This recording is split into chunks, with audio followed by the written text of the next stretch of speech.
Good morning, dear students. Welcome to our Mathematics 10 quarterly interventions.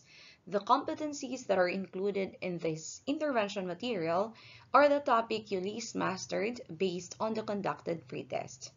By the way, I am Teacher Jim, and together with my four other mathematics teachers, we prepare this material for you. So, let's begin. For question number 1, as shown in the figure, BOD is the diameter of circle O.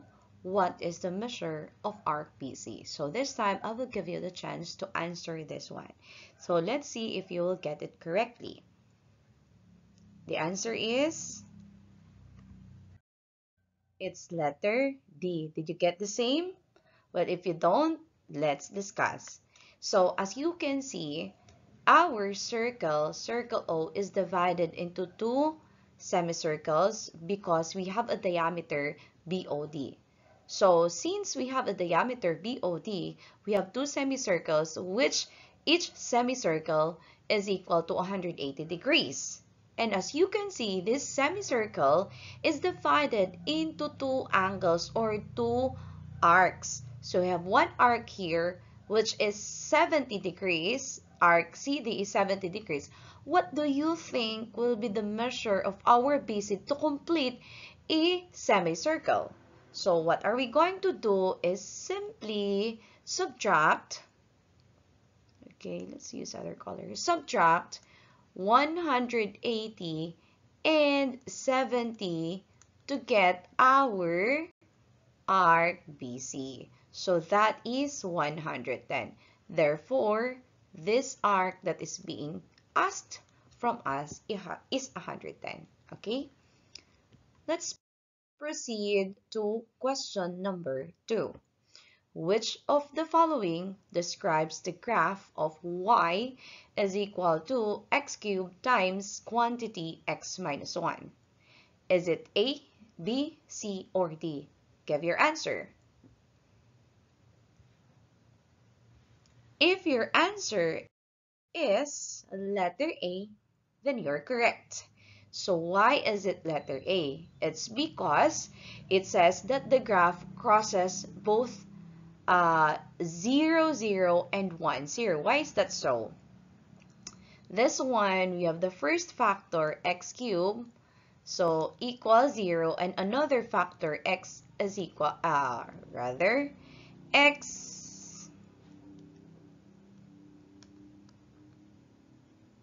okay, x minus 1 equals 0. So therefore, we have this point, x is equal to 0 and x is equal to 1. So these are our x-intercepts. Its power, this one is cube, while this one is 1. Both of them are odd. So if the factor is odd, it means to say that it will cross that point. But if our exponent of that factor is even, let's say x squared, that graph will just tangent to the 0 point, which is 0, 0. Okay? It will just tangent to this point. It will just touch, but it will not cross to that point. Okay? Is it clear? So again, the answer to this one, both crosses, it's because the exponent of this first factor is odd and the exponent of the other factor is also odd. Okay? Next question. For question number 4, line AB is tangent to circle C. This is our circle C at D, at point D. So if measure of arc DF is 166 and arc DE is 78, what is the measure of angle ABF? Remember, this one is an exterior angle. So what will be the measure of this angle? I'll give you the chance to answer this one. Let's see if you can now recall. What's your answer? All right, if your answer is letter A, then you're correct. So let us see or let us know why for some who did not get the answer correctly. Remember, for the exterior angle, how are we going to get this exterior angle? All we have to do is subtract this arc by this arc. Okay, so our FA, our FD is 166 and our DE is 78. Subtract them. You have 8. This one becomes 5. So 15 is 8. Okay. And then, once you get the difference of that, you are going to multiply it by 1/2 or divide it by 2. So what is 88 times 1/2 or 88 divided by 2 is 44. So that is how that 44 is derived. Okay, clear? Let's proceed to the next question. Question number 10. Which of the following is the graph of f of x is equal to quantity x minus 2 times quantity x plus 1 times quantity x plus 2? So which do you think, which do you think is the graph of that? Okay, I'll give you the chance again to answer this one. Give your answer. All right, the correct answer is letter C. Why do you think so? It's a letter C. It's because first, you're going to get first the x-intercept by just getting the opposite sign of this factor. So for this one, you have x minus 2 equals 0, x plus 1 equals 0, and x plus 2 equals 0. So x is equal to, as I've said earlier, just get the opposite sign of negative 2. So you have the x-intercept to be 2, and x is negative 1 and x is negative 2. But mind you, I just said that get the opposite because I want you to do it quickly. But the proper way in you doing that is you simply get the or subtract both sides, or solving for x, subtract both sides by positive 2. So that's why doing this properly, this is how to do it. X minus 2 plus 2, since we add 2 here, so definitely we're going to add also on the other side to make it an equation. So x is negative 2 plus 2 is 0. So 0 plus 2 is 2. So that's why we have that one. But again, for a quick identifying of our x-intercepts, so all you have to do is just get the opposite sign of that number that comes with x. All right, so therefore, these are the number now if you're going to plot. So 1 unit, second unit, this is the second unit, 0, that one, that one.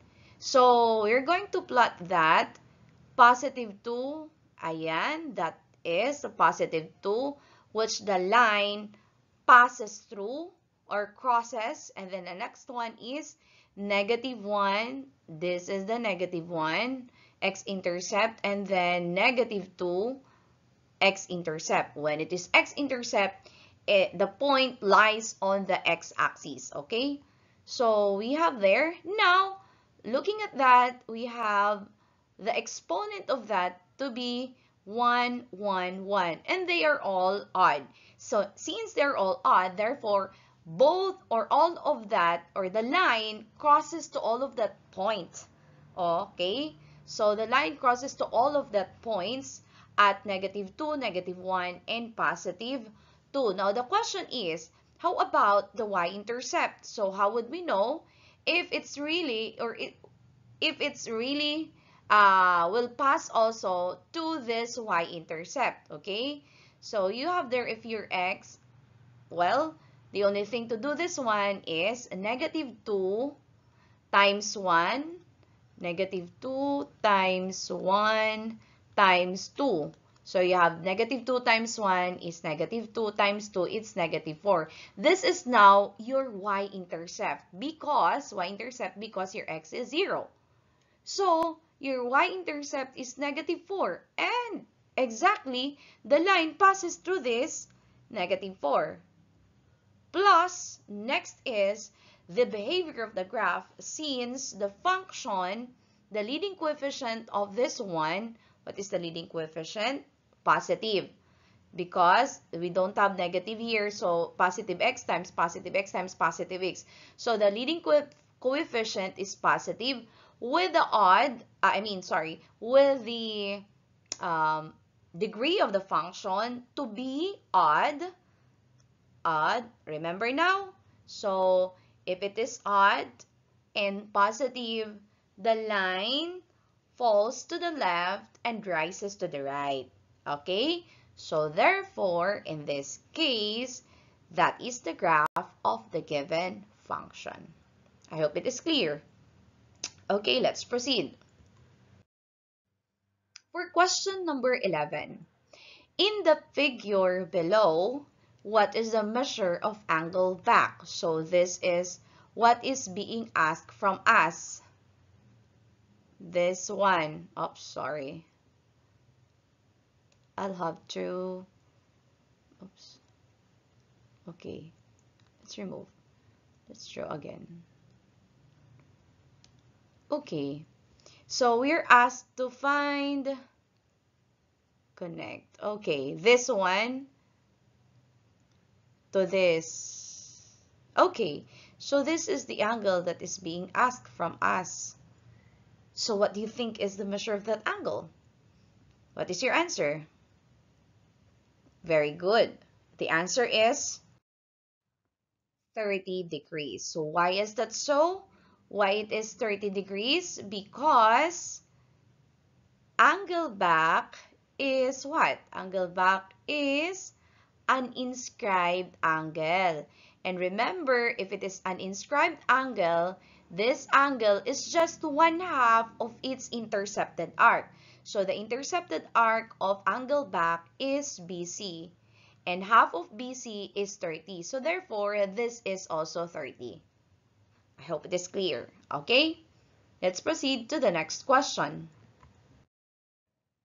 For question number 13, what type of quadrilateral has its vertices at 0, 2, 0, 5, 3, 5, and 3, 2?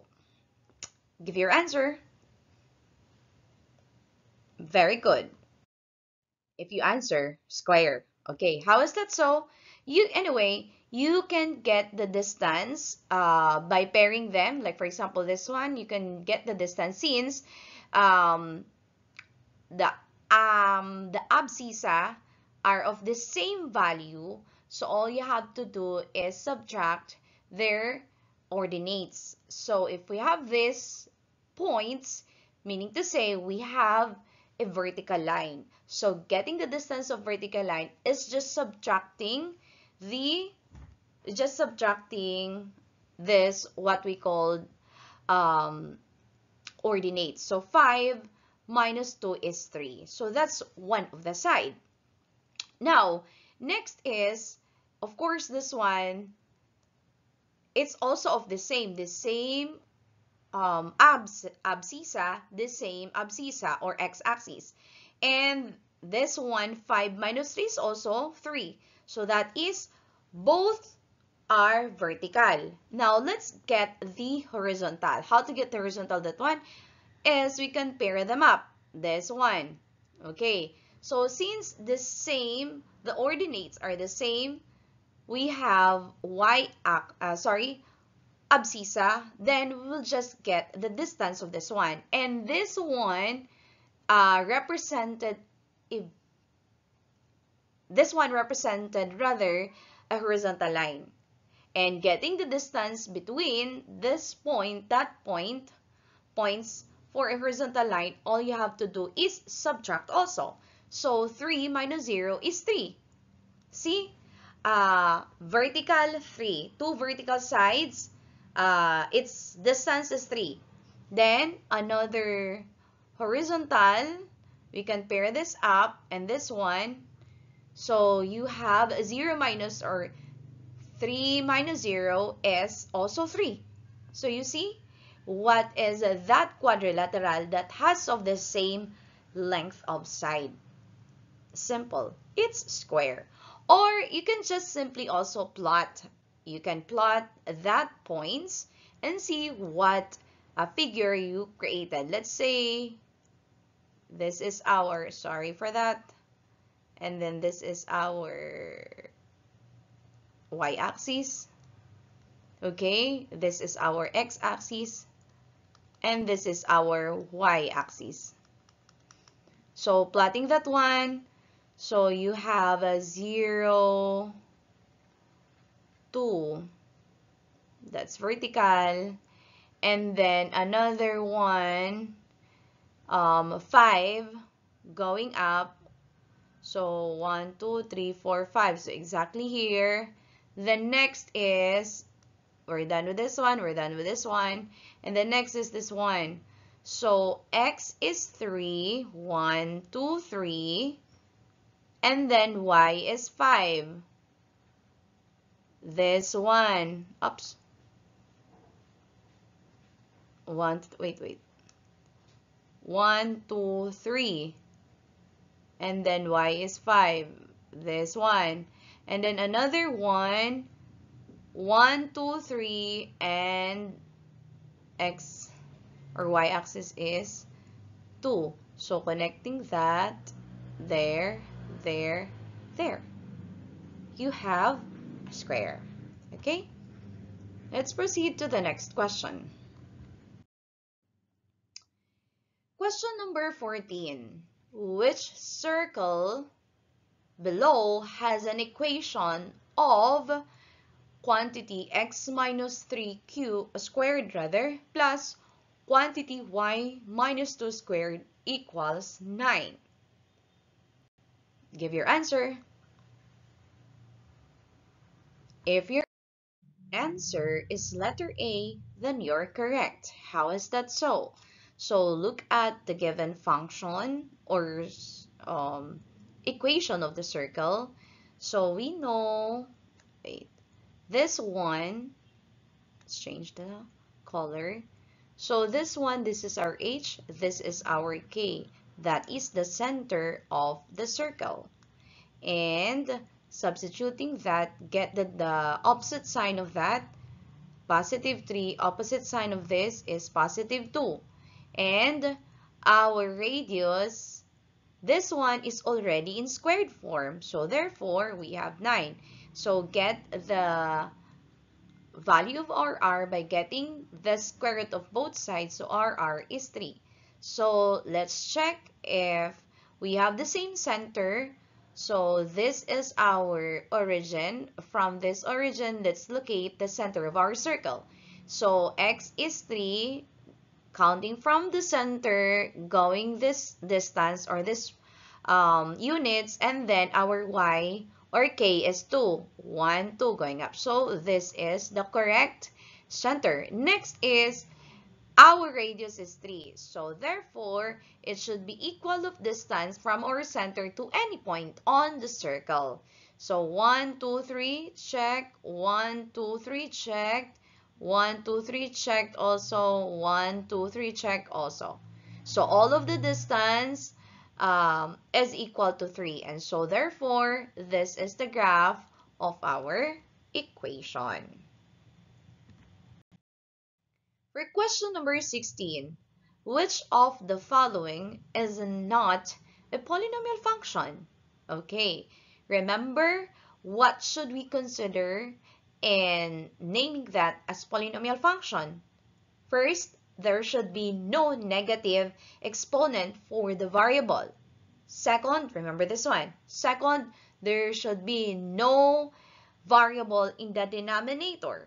And third, there should be no fraction exponent with our or for our variable. So with that information, can you answer this question? Give your answer. All right, so let's see. The correct answer is letter A. Why is it letter A? Since the question is which of the following is not?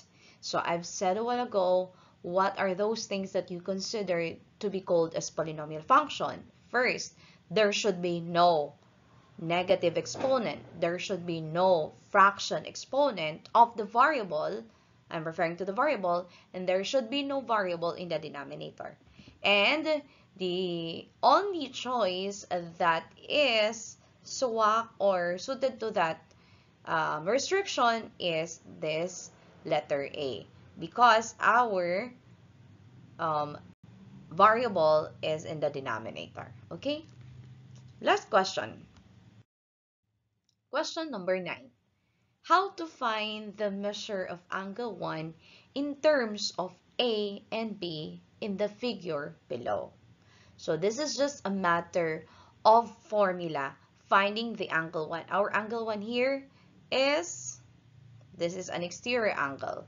Okay? So if you have the exterior angle, how are you going to get this exterior angle out of these two secant lines intersecting the circle? Okay, give your answer. And the answer is? Okay, and the answer is letter C. It's because the formula in finding this exterior angle based on the theorem of forming an exterior angle, or the theorem about two secants intersecting outside the circle, is simply equal to the positive difference of its intercepted arcs divided by 2. So we have this one, B minus A times 1/2 or divided by 2. So that is the correct answer. Alright? So that is all for our intervention for this second quarter. So I hope with this intervention material, you will be able to ponder more your learnings for the second quarter, and I hope you will be ready in taking your post-test. And or rather, we are expecting for your good performance in the post-test, okay? Great job, grade 10. So again, from us, your mathematics teacher, I hope you will do well in your post-test, and also advance good luck and God bless on your upcoming second quarter examination. I am Teacher Jim, signing off. Bye everyone.